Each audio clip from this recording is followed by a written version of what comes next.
Brett Chapman broke through the surface of the water. He reached out a hand and touched the sleek side of the yacht, moving silently through the dark night, the water lapping around his body. He made his way to the lower deck ladder of one of the world's ultra yachts. Unfortunately, the million-dollar baby was in trouble. Big trouble. The yacht had been taken by pirates, the passengers and crew held as hostages. The captain had managed to send out a distress call before they were boarded. Brett's unit had been called up soon after. He knew several of the guests. His mother had married into a wealthy and boisterous Greek family 18 years ago. His life had never been the same. It had just been the two of them before, and now it seemed like there were hundreds of family members in his life. As they'd accepted his mom and him, she in turn had adopted all of them. According to the intel, several of his extended family were on board. With any luck, his mother hadn't heard the news yet, or there would be hell to pay. Brett had shipped out within hours of the distress call. The unknown at this point in time was who was behind the pirates, if anyone. This area of the ocean along the African coastline had seen much turmoil lately with similar attacks. It had calmed down somewhat in the last few months, but the captain had no business bringing the yacht into this area, given the recent dangers. He scaled the ladder onto the lower deck. This was one of the biggest models he'd ever seen. The deck offered a large park-like setting that opened to the ocean. He presumed there was some kind of security measure that closed off this area during a storm. Security lights shone low on the walls of the deck. It was deserted too. Next on his list to search was the engine room. So far he hadn't seen anyone, crew or pirate. He took several minutes to reach his destination.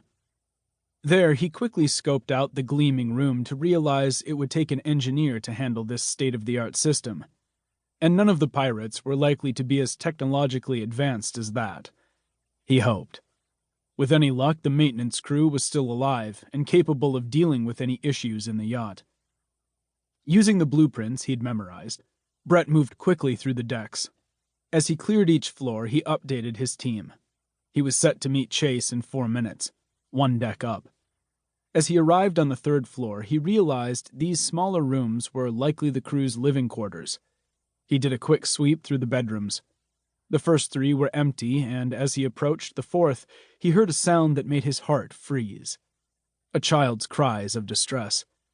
He went to open the door, but found it locked from the inside. He tapped once, and then tapped 2 more times.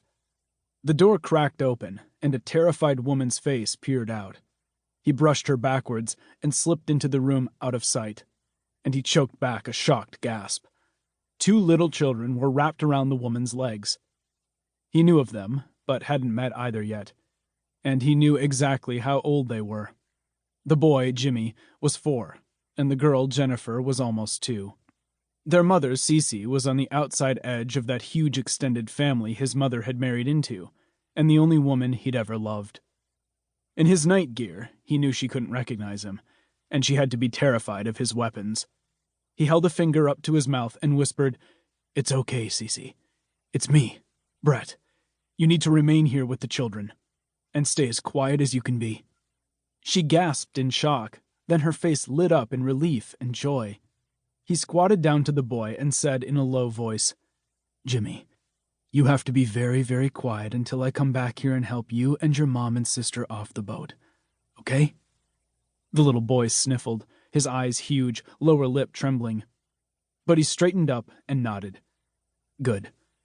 At a single rap on the door, Brett moved quickly, and without another word, he slipped into the hallway where Chase waited for him.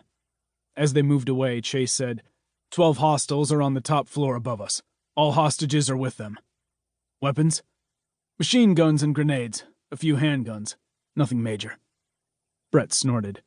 It said much about the type of work they did that those weapons weren't considered major. Still, that was good news. To keep listening to this audiobook, I've left you a link in the description so you can do it, at no cost thanks to Audible's 30-day free trial.